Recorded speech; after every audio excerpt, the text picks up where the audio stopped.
Hello and welcome. This is a drink called How to Make Iced PC Pineapple Coconut Sparkling Water. First thing you gotta do is you put the ice cubes into the glass.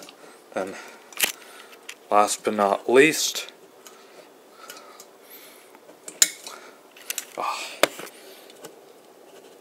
you open up the PC Pineapple Coconut Sparkling Water, and you pour it into this glass.